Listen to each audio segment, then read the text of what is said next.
Hello, everyone, and welcome to Office Hours. As always, this is where you could submit your questions about media and production 24/7. If you're watching on YouTube, you can use this QR code, the QR code that'll pop up during the show. I actually don't have it ready this morning, but that's okay.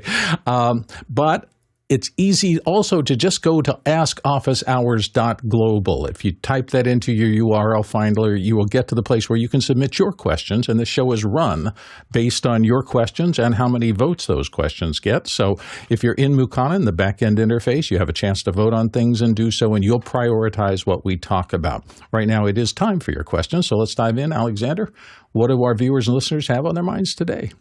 Well, the first one was from me. What is the difference between single and multi-mode fiber? And happily, Courtney Gooden's going to weigh in on this. Courtney? It has more modes for multi-mode. No, they're different diameters. The glass inside, single mode is the smaller of the two. Multi-mode is larger. I think it's a little more than twice the diameter of the single mode. Single mode can carry higher frequencies and longer without less loss over kilometers long runs. So you want to use single mode. Multi-mode was used more in the early days because it's easier to splice and to align. When you're aligning fibers to do a splice and connecting it into the joining it to its interface, it was easier to align because it was a larger diameter. Single mode, the connectors have gotten better. They're better at aligning. They're better at splicing and cleaving. So use single mode, don't use multi-mode. All right. Hopefully, Alexander, that helps you out a little bit. Let's go on to our next question. Paul Wallace in Hot Springs, Arkansas asks, are there any of these new rules you don't agree with about how to behave on the internet?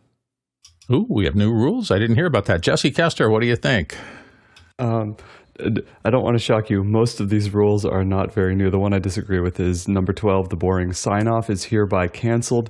No more best or regards. Instead, consider hasta la pasta or something like on the edge for your sign-off. No. Boring sign-offs are warmly welcome. Alex, what do you think? My sign-off is if anyone's got an email from me, I have a very complex sign-off. It's a lowercase a. like that, like there's no, because I don't know, and literally I thought about it when I first did it, and it was literally like I just the choice for that was very specific, which is that I want it to be understated. I don't want to have it be like it's something. I don't want to have any pomp and circumstance, and I don't know who I'm talking to, and so it tells you that it's the end of the message. That's all necessary. It's like a period, except it's an A. There you go, Alexander. I'm really glad somebody wrote an article about this because I didn't know. I mean, I've been behaving so poorly on the internet for the last 30 years. Snark aside. Most of like Jesse said, these are not really new rules, and it's more like common knowledge to me. So, yeah. I just smell clickbait somewhere in the system. Somebody going, I want to get aggregate eyes. I think that the other thing is that some of these are just you can say that they're rules, but like it's, when you're in a video meeting with fewer than 5 people, have your camera on. Well, maybe some of the time. I mean, like I will admit, if I'm in a meeting with a lot of people that I know, and I know we're not going to we're going to show anything, oftentimes I'll jump in via voice because I think better when I walk around. So if I'm thinking through things, when I'm moving, I can think better. And so some people are like that, some people aren't. But when I'm with a client and I want to make a point, I'm absolutely on camera, every single time. And I will do a lot to do that. So it just really depends on those things. So I think that the problem with all these rules and with rules in general is that out of context, there's not enough information because, as we all know, it depends. It depends on what you're doing. And rules often come out of discussions, and discussions can be useful, but I've seen too many of these. Here's the top 10 rules for doing this, and most of the time I read through them and I go, really? I did agree with not all emails are urgent. It's like, for me, if you send me an email, you probably sometime today I'll get back to you. Like most probably, but maybe to the next day or two. It's kind of like snail mail to me. Like it's just kind of like, if it's urgent, we're going to talk via text or whether it's messages or Discord or Signal, like we're going to have a really quick conversation about these things. And if you don't know how to get to me that way, then there's no way for you to make it urgent. like you're not. And I think that email, people reading email is urgent. I think when I send someone an email, I don't expect something back immediately. Like I send it to them. Do you sweep away some of the breadcrumbs on the trail to you occasionally, Alex, just to keep it? Oh, I'm pretty hard to reach. I can be pretty hard to reach. Yeah. So it's, interruptions interruptions in life are kind of the death of good ideas, and so you just have to know that when you have your notifications on, you're getting lots of texts and you're getting lots of whatever. It's very hard to come up with, innovative things when you're being interrupted all the time. So I work pretty hard to turn off most of my interruptions. Courtney Gooden, you have some thoughts? Yeah, I was about to interrupt you with my thoughts here. Most of these don't apply to me because I don't participate in social media very much or at all. I do like one of the golden rules, though. Venmo others as you would want to be Venmo. Venmo unto others. That's cute. I like that. Alexander Knight. Go ahead, Alex. All I was going to say is with Venmo is like someone has, we've turned some corner, and last night someone needed to pay me some money, and they said, well, I can Venmo it to you, and I was like, really?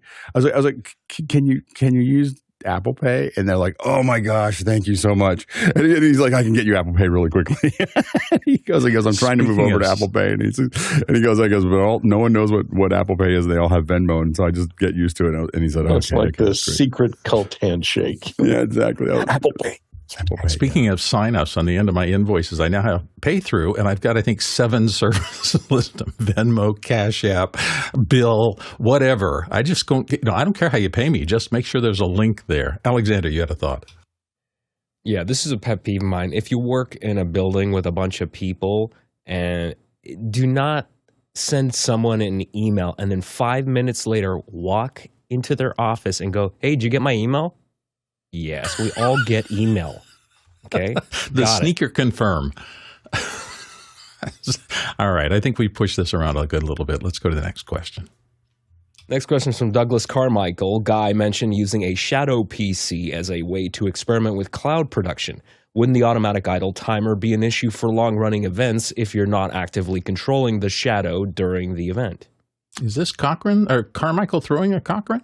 Guy Cochran's here to tell us. He's asking a question, so I'll answer it. This is regards to a question on Friday, which I replied in regards to setting up AWS from scratch. It can take you a long time. And I said, if you just wanted to get up to speed with something like vMix and cutting, then you could fire up a ShadowPC, which will just instantly turn on for $49 a month, because just setting up an AWS instance is going to cost you a lot more than that in time once you get everything built and all the software installed and all of that. So you can just, what I recommended on Friday was the ability to do what's called add browser input, and that way you can feed video in through something like Video.ninja, or you could actually even do an SRT listener or a caller, depending on how the ports work as far as being able to open those up. But the cost per month is only $39 a month, and there is an idle timer, and that's what Douglas is referring to. So the reason why they're able to get these so cheap is that a lot of these are used for gamers. You could see that even just the standard one is $24.99 for a month. So, I mean, that's really inexpensive for a cloud computer with 12 gigs of RAM with a 1080 card in it. The bigger one has a 3070 card in it and has 28 gigs of RAM with a 3.7 gigahertz AMD processor. So as far as being able to use these in a show, I don't think that I would use them in a show unless I was actively doing stuff the entire time. I wouldn't just hit a playout and then a 2-hour playout and then walk away knowing that the idle timer could kick in and kick me off, because it's meant for gamers, and if they don't use it, the way the company stays in business and makes money is letting other people use the machines when they're not using them. So they're worth playing with for that kind of money. If you want to learn vMix or Live Stream Studio or Wirecast or any of these and play with them, and you own a Mac and want to play with a PC, this is a good way to go. I don't have an account right now, but I have in the past, and they work well. Great. Next question. Next one's from the QR code. Chad in Toledo asks, have a webinar in less than 10 days, guest speaker in Europe, moderator in USA, Q&A at the end. They want an intro video and on-screen graphics. Can ECamm handle this? I also have access to an ATEM Mini Extreme HD and Shuttle HD if that helps. Alex, Lindsay. I haven't done a playback in ECamm, but I think it should. I've done many shows like this with Mimo Live, so I know that that does it. It's because that's how I build the shows for like smaller shows that I do that don't require as much hardware or crew. It's just like a one person. Hey, this is a little show that we're trying to do that I'll do in Mimo by myself. And I definitely do this. But with ECamm, I do believe it will do playback. I just haven't done it. I'm just starting to. I used ECamm in the early days, and I had a picture of it, and then we had them on the show, and I was like, "Oh, that's a lot nicer than I remember." So I'm playing with it a little bit, but I don't know that I don't know have your answer for sure, but I do believe it will. So what you're looking for is just playback. If it does playback, it'll do everything else you're asking for. So it's just a matter of looking for how to play back a video into the process. I would recommend, the only thing I would say about the intro video is I would recommend keeping it short. So I don't know what you're planning. If it's just an intro video to go, boom, we're here, that's great. If it's like actual content, it just kills viewership and kills attention. Like playing a video for more than about 3 minutes is death. So you just need to know that on these shows, people, when you play a video, people just stop watching. Like they just, they go do something else. It's a time for them to check their email. They go check the thing. It's just, discussion is so important in these environments. And so, really just work on keeping it short. And David Partridge just jumped in. He said, yes, ECamm can. He just did it last week. So there you go. The power of the larger group. There you go. Next question. Next question is from the QR code. Michael Dickman in Munich, Germany asks, right now to connect my mic with ATEM Mini, I use the Mic 1 audio input. You recommended last week to embed the audio directly to HDMI for better audio quality. What is the best device for $100 US to embed audio from 3.5 millimeter to HDMI? And Alexander, you raised your hand on this, so answer yourself. Yeah, so there's different devices from different companies, different price points. Now, I will say that I've tested both embedding audio into my camera over HDMI and going into the analog 3.5 millimeter jack, and I haven't heard an audible difference between them. And it's more just that the unbalanced inputs are not great. Unbalanced audio inputs are not professional. They're prone to picking up line level noise. It's not that you can't use them. It's just that embedding audio into the HDMI is just more reliable. Now, if you wanted to use that input, you would want to make sure in your ATEM software control that you set that to line level, not microphone level. And then you're going to want to get a box that will convert a +4 dBu professional line level output into a -10 dBV consumer grade input. So there are all sorts of boxes from Radial. I used I'm not using it now, but I actually own a Radial JISO, which is several $100s. Also a company called Art Pro Audio. They make something called the Clean Box Pro, which I will pull up here, and it's very inexpensive, under $100. This is actually a bidirectional device. So you can go balance to unbalance and then unbalance to balance, and it also has an adjustable trim pot as well, so you can manage your audio level. So this will convert, it will handle the voltage transform and also impedance match as well. So that's the best way to get audio into your ATEM, and then use the shortest possible unbalanced 3.5 millimeter cable from that box to the ATEM as well. Courtney Gooden. I thought I had one of those Clean Box Pros. It looks very similar, but this is a USB interface, and it has a lot of nice inputs because it has optical and SPDIF and standard RCA inputs. But it doesn't have XLR. But you're wanting to go from 3.5 to HDMI, and I did find, I can't vouch for its quality. For under $100, it was another tough choice. But this is an HDMI audio embedder. You can find it on Amazon. It has a line level 3.5 in right there, as well as SPDIF optical in. So if you have something, if your mixer has an optical output or a SPDIF output, you can go in with an optical input. It will embed it in the into the HDMI signal, and the HDMI passes through 4K.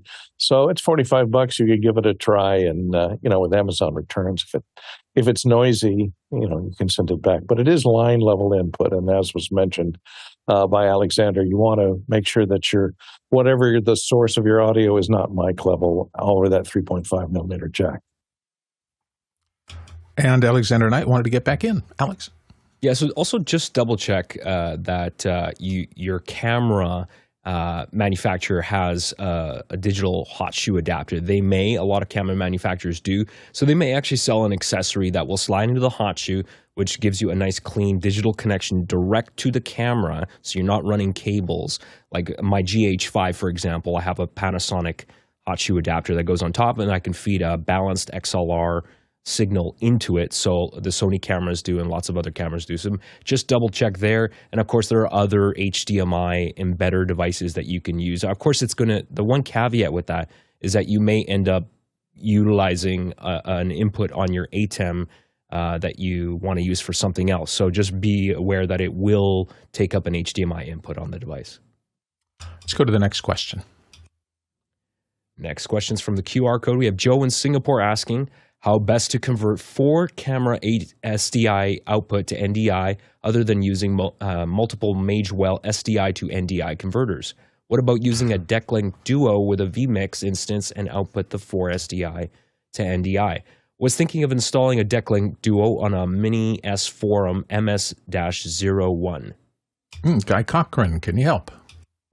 Sure. Yeah, the most expensive one's probably going to be either an Intonor or an AJ Bridge. The AJ Bridge is going to be about 15 grand to get those 4. So your idea of using an MS-01 is exactly what Jonas Stadl does. He has an MS-01 with a Decklink card inside of it, and he's pleased with it.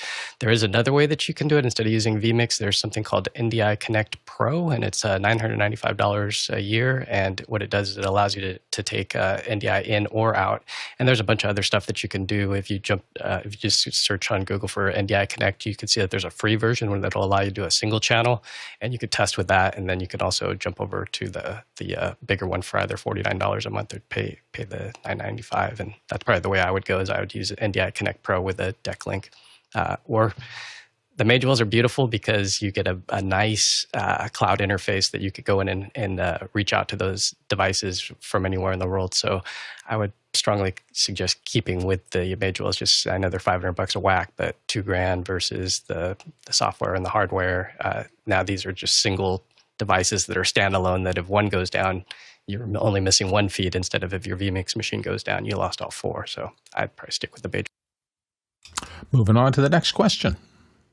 Another QR code question from Brian Taylor in Washington, D.C. What's the office hours take on remote in the same venue, Wi-Fi, or Bluetooth teleprompting? Specifically, a browser-based app like EasyPrompter. Alex Lindsay, start us off.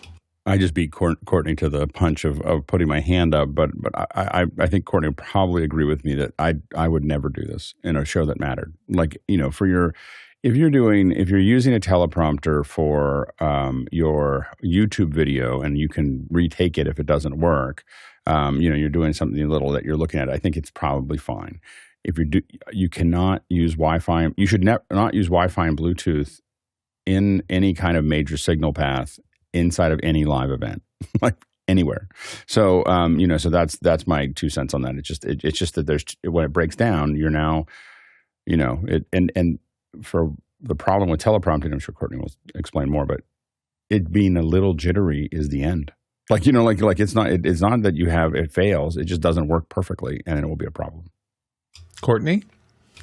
Yeah, the controlling a teleprompter is you're controlling the variable speed. Yeah, Alex had all the important points. Bluetooth, any type of wireless connection to control a teleprompter is no good. Even USB can be dicey sometimes directly plugged in because anything that isn't controlled directly by the prompting software, you have to vary the speed on that scrolling text, because if you have the text fairly big, a person reading the text on the screen can run out of text in about 2 seconds. So if there's a 1 second pause or glitch, people are going to run out of stuff to say and they don't know what to say next. And if that happens in the middle of the show, it's bad. And the teleprompter, although we don't get paid accordingly, the teleprompter operator is really a key, because if the prompter breaks, the show stops. Usually somebody has to run out with a script And that's why we have backups online to be able to fix that sometimes. Sometimes the monitor would go out. They have to have 2 monitors then. So it's in a live show, it's kind of a crucial key. And you don't want anything with an unknown property like wireless connection or Bluetooth to be in that chain of failure. So just don't do it. That's from the guy who over his shoulder is an Emmy for helping to invent electronic teleprompting in the modern era. So let's go to the next question. From the QR code, Steve Yuroff asks, this commercial display is 110 inches, 720p resolution, and $55,699 at B&H. Is it the with installation part of the description that makes this so costly? Alex, what do you think? I'm not sure why it's still on the site. It's just that the vendor has not taken it off the site. It's probably been there for a long time. They probably still can provide them if someone's a sucker enough to buy one. But it doesn't make any sense. 720p at 110 inches probably barely made sense when it was released at the first place. The pixels would be so large. I don't even know what you'd use this for. Like it's a disastrously low resolution for that size. Maybe a roadside billboard? Anyway, Yeah. next question.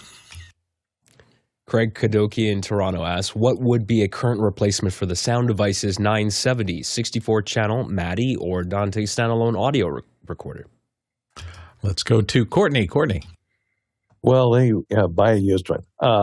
Sound Devices hasn't made these in a while. They're really great. There's a lot of sound mixers that use them. They use SSD drives in them and handle 64 channels and have their own Dante interface. Maybe what you want to do is use a computer with a boom recorder that can handle that many channels and have the ability to plug a Dante interface into it, or use I wouldn't recommend the Dante sound card unless you have a chip, audinate chip somewhere in the line to clock everything. But usually software-based recorders on a dedicated Mac or Mac Mini is a good choice with boom recorder.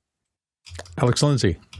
Yeah, so we use Boom Recorder as a backup for a lot of things. I wouldn't use, because of some issues I've had in the past, I probably wouldn't use it as a primary.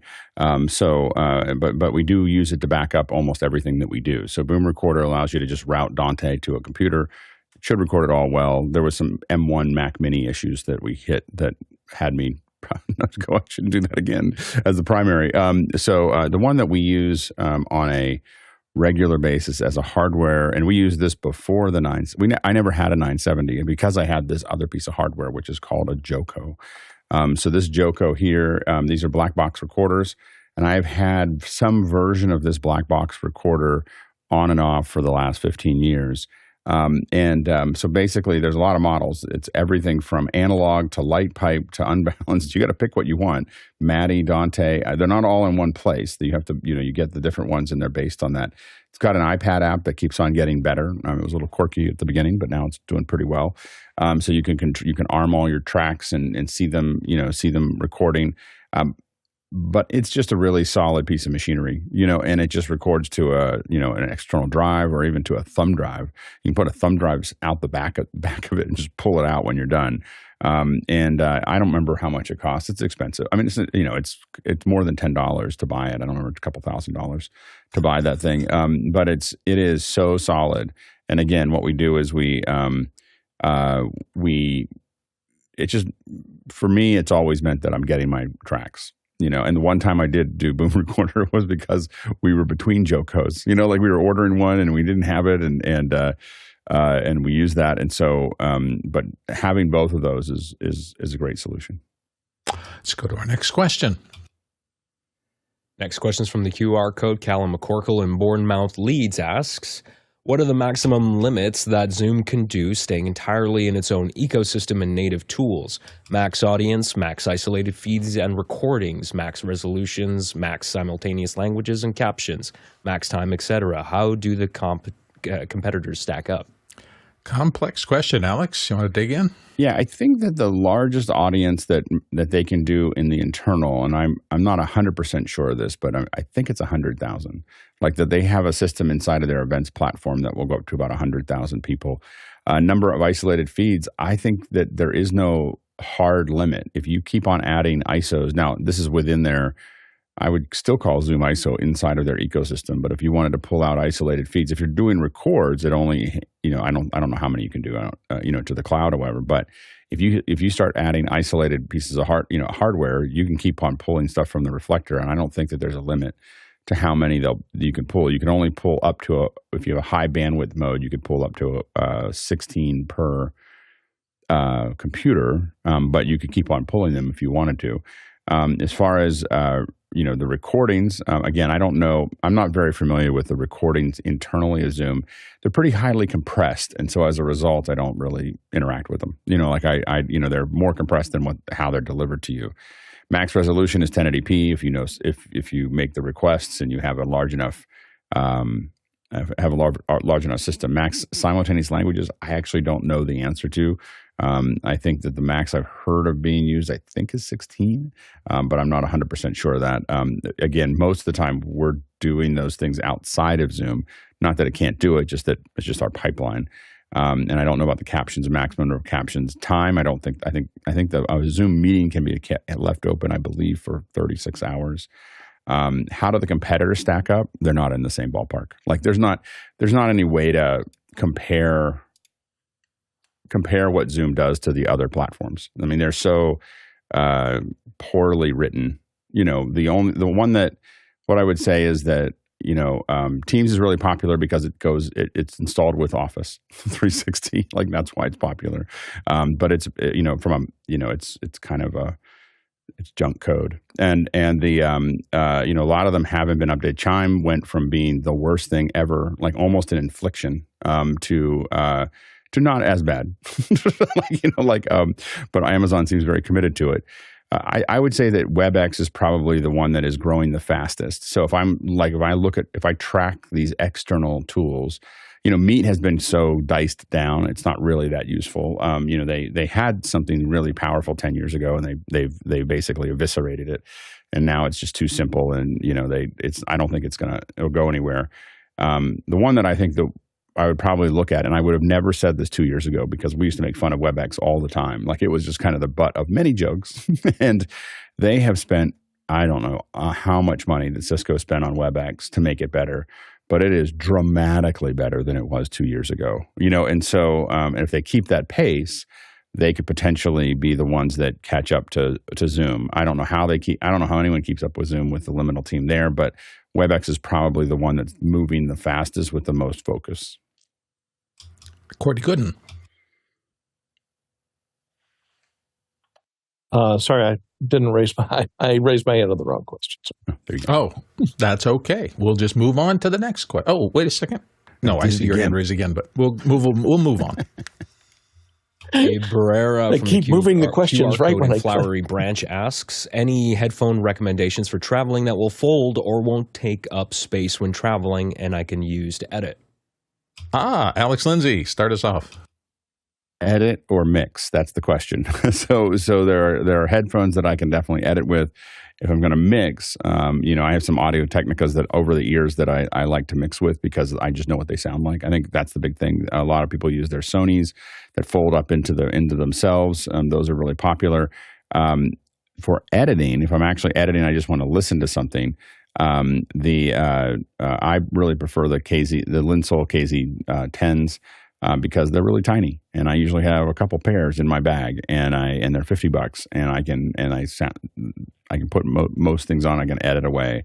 So for editing, I can do that. But if I'm going to mix anything, they are too biased towards voice and towards pushing a bunch of stuff up in the middle that I don't think I could mix something accurately in them. But I can edit things with them. Courtney Gooden. Now, this is the question I was trying to click on when it kept moving. This is a Sony MDV6. This is the version of the current MDR 7506, only with better transducers.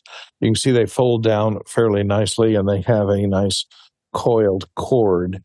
And these are important. Over the ears is important for editing and for comfort and for not blocking out external sounds and not letting other people hear what you're working on.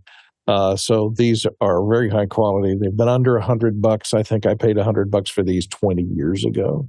The nice thing about the Sonys is the ear pads, when they start to wear out, you can find replacements on the internet for around $10. So you could renew the ear pads every couple of years, and they look brand new, and they keep working. So I really like the MDR V6s, or if you can't find the V6s anywhere because they haven't made them in a number of years, the 7506. And the 7506s come with a lovely leatherette drawstring bag, so there's that. Do be careful, though. After many years, the ear pads need to be replaced or they will flake off and you will end up with schmutz all over the sides of your face after that. So, next question. Next question is from Rion Smith in Trinidad, West Indies. Hurricane Beryl is at the lower Caribbean's doorstep. Our more northerly island has been hit. How have you guys dealt with storms hampering your events? Alex Lindsay, you've done so many events. You must have had one or two. Oh, yeah. Yeah, we've had a couple. We've had a couple really pretty heavy ones. I mean, one of the things you have to do is talk to your clients. Make sure that they know that these are this is an issue. Another thing is that a lot of times, if it's a big event that matters, you always want to find different ways out of the event. So typically for the largest events that I work on, we want a good internet connection. We want a separate vendor that is a fiber connection. We want a satellite connection and a cellular connection. And that cellular connection is typically a live view. And going through that's a big investment. So for a good example is we had a big convention in 2016 in Philadelphia. And I paid, and it was part, I get paid by the job. So back then I was paid by the job. I would just say, this is how much the job's going to cost. And so then I had to decide what I was going to spend money on. And one of the things that I spent money on was $20,000 for vMix, because the switch wasn't available there. And that event was covered by a lot of networks. And when there was a huge storm, most of the networks fell apart because they didn't pay the $20,000 for that fiber connection. They had satellite trucks. They had KU satellite trucks out there.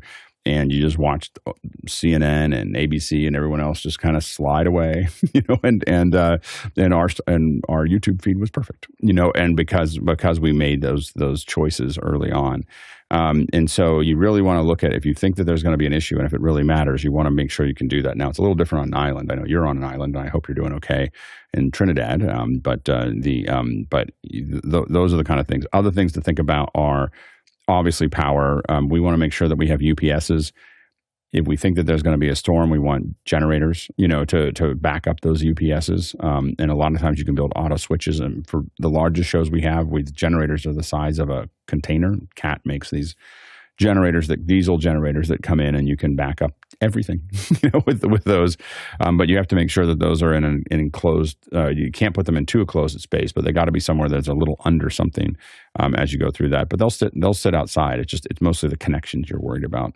The wind is a big deal. One thing to think about is when you put up tents, you want to think about where they would go if the wind blew really high, and make sure that there's no people that would be there, because those things can start flipping pretty quickly down through there. I had a close call in Cambodia where we were worried that the tent would start rolling through a crowd, and so those are the kind of things you want to think about. Again, if you think you're going to get a lot of heavy rain, maybe not a hurricane, this is where a lot of times on islands like yours, we switch from KU to C-band. And the reason that we do that is that the C-band is a much larger wavelength, and it will cut through the clouds much better and cut through a storm. I have very rarely seen a C-band satellite it really has to be almost hurricane for a C-band not to get to the satellite, but KU will fall apart with heavy rain. So those are kind of things you have to kind of think through. So changing how you deal with satellite. A lot of times your cell towers will go down so cell is not a great one for heavy rain. But those are some of the things that we think about. Is usually it's power and transmission are the things that we worry about the most, and letting clients know that this could happen. For the most part, in the shows that I've worked on, when we think we're going to get something near a hurricane, people kind of shut everything down. They just go, "Hey, how about we do this event remotely?" So we've had a couple where there were hurricanes that were forecasted. They didn't end up going through it. they shifted the event to a remote. So we had our master control that was running the event, and everyone came in from home rather than moving everybody to the venue that they thought they were going to do it. So they moved they canceled the event, the physical event, because of the storm, and moved into the, this was long before COVID. So this was 2016 or something like that, and moved it into the cloud because they were afraid that was going to be a problem. And it would have been a problem. It probably would have worked, but it would have been really inconvenient for everyone who came because it was really heavy rain. The one thing I've had in the past, I used to chair an event that raised a lot of funds for one of our local charities, and we bought rain insurance, and it was relatively inexpensive. That may not be possible where you are because the Caribbean has so much storm activity that maybe nobody is underwriting that. But on the odd chance that it's some kind of a fundraiser and you're worried about it really tanking and taking a lot of the charity's money with it, that's an option. So next question. Next question is for me. I come back to testing video.ninja a couple times a year. Every time I try it, it is significantly better, but still feels a little finicky for professional production. Thoughts? Alex. Yeah. So WebRTC is hard. It's hard to reliably transport WebRTC through complex networks. And so the big thing is that the big companies, the Googles, the Microsofts, the Zooms, they have huge engineering teams that make this work, that figure this stuff out. And we haven't seen anybody else do it perfectly, and they still have trouble, with Wi-Fi and other things like that. But we haven't found anybody else that's able to do it. And so what we see typically with it's VDO, it's VDO, not video.ninja. But video.ninja, what we find is that we still see more breakup in VDO than we see with the more standard packages, and again, now that things like companies like Zoom provide SDKs and provide Zoom ISO and so on and so forth, we have very little temptation to experiment that much. Guy Cochran. Yeah, it's one of those things that you get what you pay for, and it's free. So then there's one guy, I'm impressed with all the updates that he put up. This guy is named Steve, and if you go through the updates, he's updating every couple of days, it seems. So he's active, but it's just one developer, so it kind of scares me. We did use this in Tony Mobley's show at the beginning, and we wound up going to Zoom Rooms just because there was some issues with stability. So it's fun to play with. I know a lot of Twitch people use it for their gaming stuff, and it works well for that. But for real shows, yeah, I'd be looking strongly more at something like NDI Bridge. If you want to get video in, that is free, but they have a licensing model for the rest of their stuff that goes in hardware that they're actually making money. So whereas I don't know how video.ninja stays in business. Next question. Peter Belbin in Houston, Texas asks, I was looking at BMD Web Presenter 4K stream quality concerns and found a post on the BMD forum which indicates certain frame rates and resolutions do better than others. I can certainly confirm 4K 60 does way better than 1080p 60. Why? Alex, do you know the background? I'd have to see the footage, so I think it gets back into it depends. So we have to look at, you have to show us the footage of what did better. My guess is that if the 4K, if you have something that doesn't have a lot of movement and you push it into 4K, the assumptions that the encoder are going to make is that you put a higher bandwidth on it. But the temporal compression is more efficient because it's not moving that much. So, I use ocean waves, that fill most of the screen, and I encode those. Those are what we tend to call Widowmaker tests, and we throw those in, then you get to see what. And I know that NewTek has this really good one that moves every pixel and does all this other stuff. I actually don't like that because I don't feel like it's a natural experience. I don't know. It's very hard for me to figure out what I'm looking at there. I mean, and it's so difficult that nothing's going to work very well at all. I find that these ocean shots that I do with lots of reflections and everything else, I have a better sense of what's happening. The way to really test compression, though, to be more clinical about it, is not to look at it. Like, don't look at the values. What you want to do is you're going to look at it, but you want to look at it with some analyzation. So take a relatively uncompressed. This could be uncompressed. It could be Apple ProRes. It could be whatever. Put a time code on it so that you know exactly what frames you're looking at. Then send that through the encode and encode that to the other side. And the problem you're going to have is that if you try to grab that on the other side of YouTube, you have to do something that's going to you can grab the bits on the other side to record them. It can't be just the platform. The platform, it can't be a platform that's going to recompress those bits. Otherwise, you won't know anything. And so anyway, so you get that there, and you take that file that you exported, put it over top of the original file that was uncompressed, line them up so that they're frame for frame, and then set the top one to difference. Now look at it. Now I'm going to apologize ahead of time if you actually follow the instructions. We call that a red pill conversation. And the reason we call that is that you'll never see video again the same way after you do this, because you'll suddenly see all the compression artifacts, and then you'll see them in the color version, in the regular version that you watch on TV every day. You'll see them all, because this will highlight where all the compression's being done.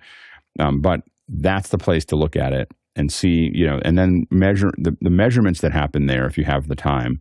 Is you're looking for the average pixel value of there's some software that will do this, that will give you the average pixel value of the screen. And the reason that that's important, that value, is because if it's 0, it means that they're identical. Like the one you put on top is identical to the one that's below it.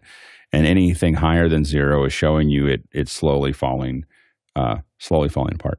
And so a higher number from there, as it gets towards 1, it's getting worse and worse as far as the compression goes. And so you can measure that from a fairly, there's a lot of other measurements that people will argue are more accurate, but that one gives you a pretty good sense of what you're losing in that process. Let's go to the next question. Samuel Nordvik in Norway asks, on yesterday's show, it was mentioned doing a live playout from Resolve. How was this transport piped out from Resolve? Alex Lindsay. Yeah, so what I was talking about yesterday, and we are going to do a second hour. So we did a little soccer game yesterday. We had John Wallace managing the connection, and really did some incredible work to get we had some issues with the live view going through the live view server, going through the firewalls. And so John figured that out and made sure that Michigan was receiving the signal and piping it in. Jonas was managing the stream out of Germany. And then we had JJ and John Nichols and my son, Kevin Hansen, and I went to a soccer game in San Francisco, and we shot it, did a little 3-camera shoot. And we streamed it up to the team's YouTube. But one of the things that we didn't end up doing, but we thought we were going to need to do, was we thought we were going to have to encode 2 languages in stereo with FX mics. So what I had to do was build something inside of the sound. I used a Scorpio to do this. Build something that I could mix all that together, and then deliver it in 4 channels and embed it, and then deliver that to the live view as a SDI with an embedded signal, and then send that out to Michigan, and then have it managed from Germany, and then split out, and then reorder so that 1 and 2 is English, and 2 and 3 become 1 and 2 for the Spanish, and then they go to 2 different YouTube things. We ended up not doing the Spanish version, but that was the game. What I didn't want to do, I knew that I had mics, but I didn't want to sit there with mics. I wanted to have something that says channel 1, channel 2, channel 3, channel 4, and have it just go out. So what I did is I went into Resolve, and I built multiple buses in Resolve. And then in Resolve, I took those buses and I attached them I put each of the channels, each of the tracks into the different buses. And then from those buses, I attached them to different Dante outputs. And then I delivered those Dante outputs via Dante to the Scorpio. And then I mixed and matched those so that I could go into the I could go take it out of the Scorpio and put it into a Blackmagic embedder, and then embedded it and sent it off. And the reason that was interesting was just because it was before I've always made files and played them out, but I realized I needed something that for my mobile kit that was going to play them out, that was as close to the whole chain had to be very close to what I was actually going to use, so I didn't have any mistakes. And so it was a new thing for me to figure that out. And all of it within Resolve was figured out by me sitting there. I haven't done a bunch of tracks outputs like that before. I just sat there with ChatGPT open and said, how do I create new buses? How do I attach the buses to Dante? How do I do this? And it was just one after the other. The hardest part was the AES output from the Scorpio is like that shot with Inigo Montoya and the sword looking for the knot in the tree. Like that was the hardest part. Anyway, that's what we did. we'll do a second hour about it because I think it's interesting enough as far as a pipeline goes to talk about. Next question. From the QR code, Cindy Drozda in Erie, Colorado asks, I have some recorded video footage with audio that is clipped slightly. Is there a way to fix this in DaVinci Resolve? Alexander Knight. So there's a company called iZotope. They make a suite of products called the RX Suite. Now, there's 3 different versions of that advanced standard and Elements. Unfortunately for you, Cindy, the least expensive version, which is RX Elements, has a declipper module in it. So this runs as a plugin, and you can use that in any DAW or any NLE editor, and that works really well. The cool thing about the declipper plugin and like all the other modules in their software is you can also isolate and listen to the actual problem itself before you actually apply the processing. So there's a way to just isolate and hear the problem, so you're not, so you know exactly how to adjust the threshold to remove the clipped audio.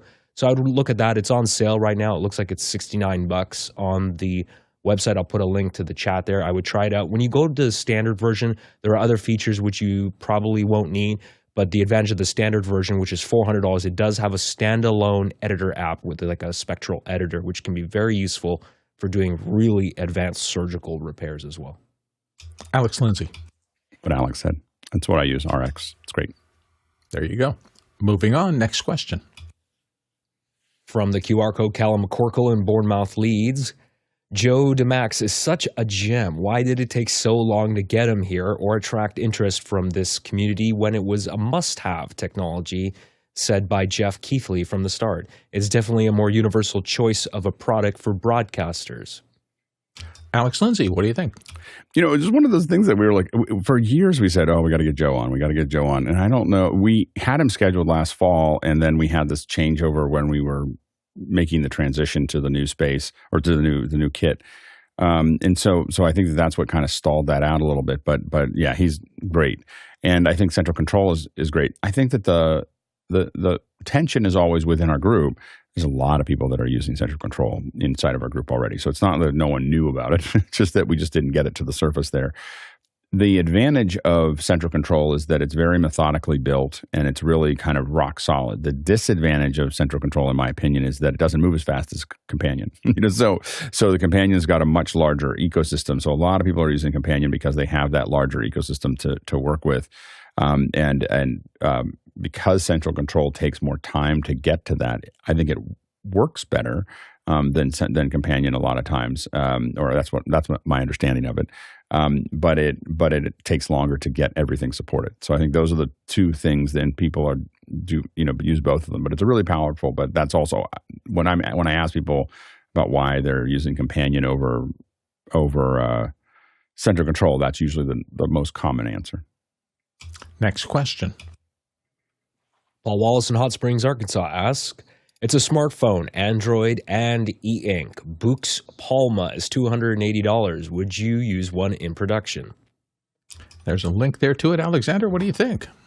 Wouldn't use one in production, wouldn't use one in my day-to-day life. The great thing about e-ink displays, they're fantastic for reading. They look like paper. For everything else, they have a horribly slow refresh rate. And for doing anything else other than just reading text, they're not a good experience. And the name of the product, no.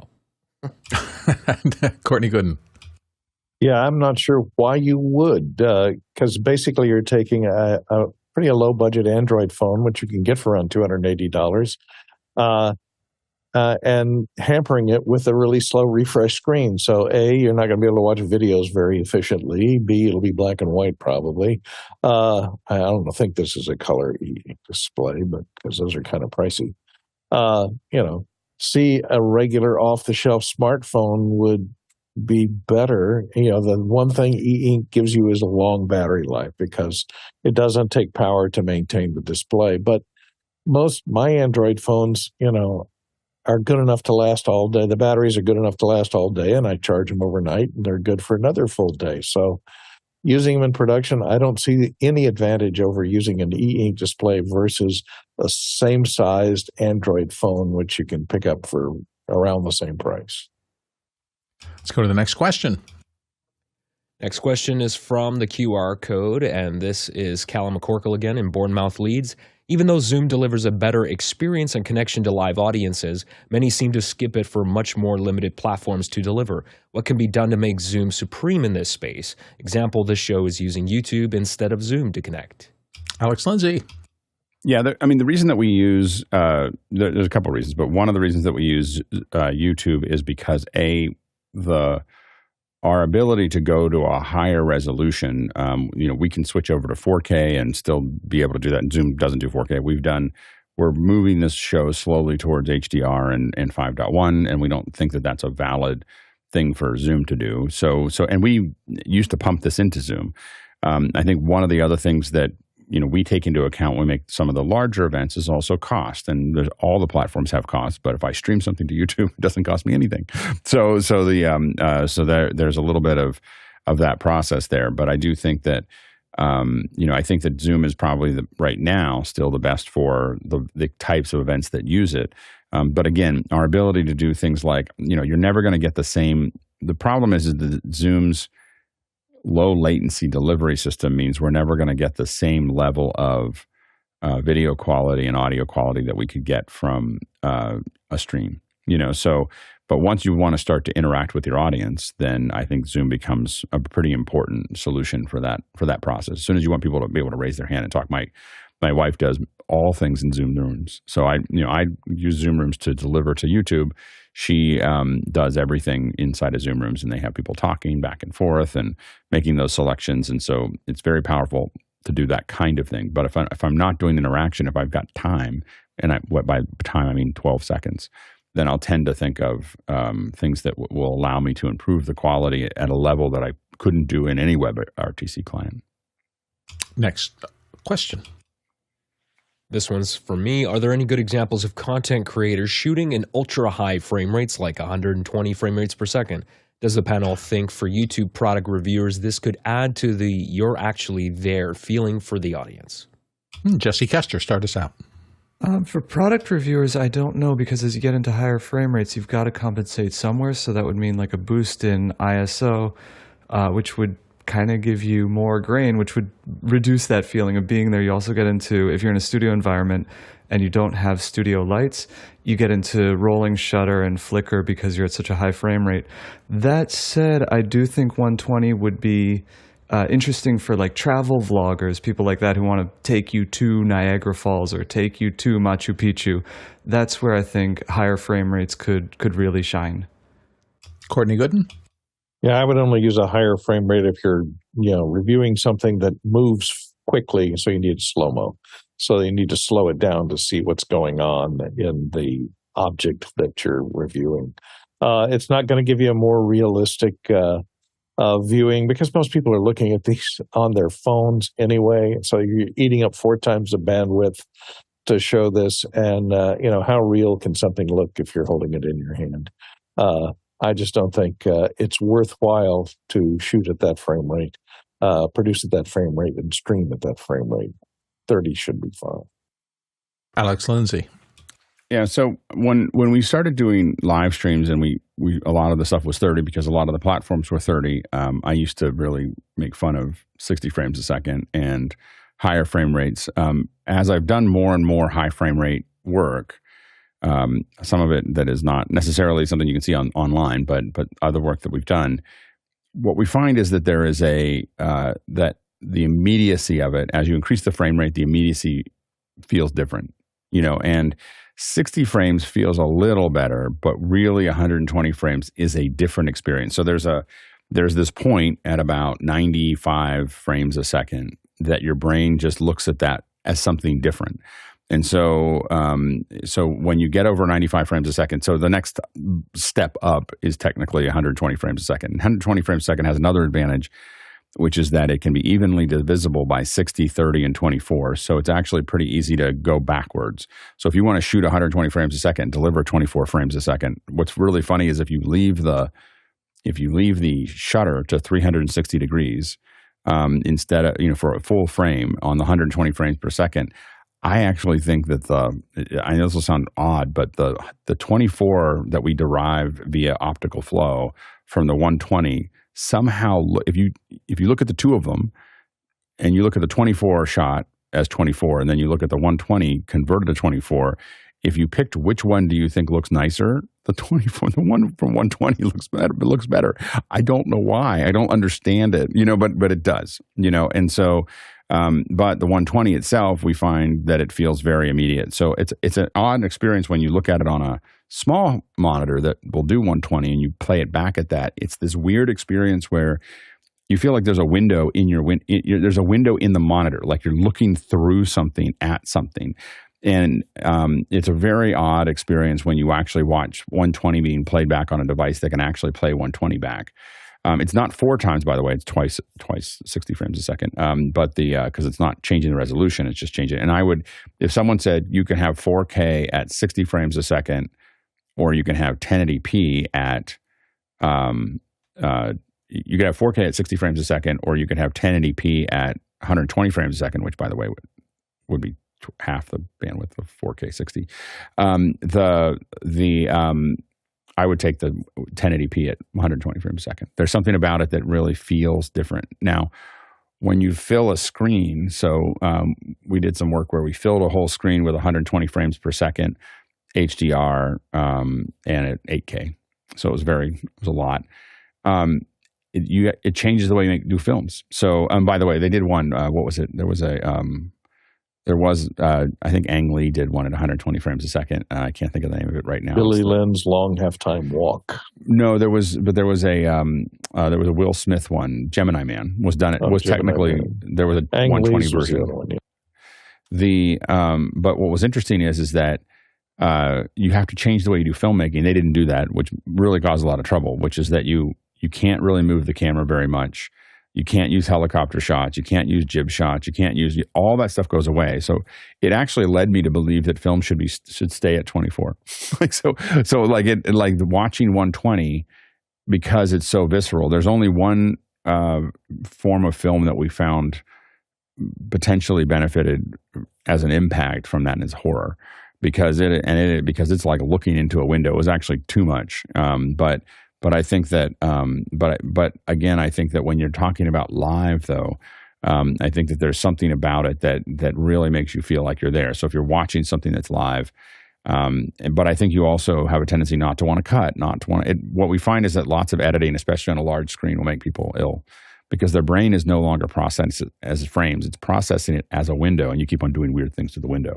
So it's a completely different world when you get up to that that environment. I do think that you're going to see more 120 stuff coming. Most of us think that Apple is eventually going to get the headsets to 8K per eye 120. And the new Blackmagic camera is very close, 8K per eye 90 frames. So, next question.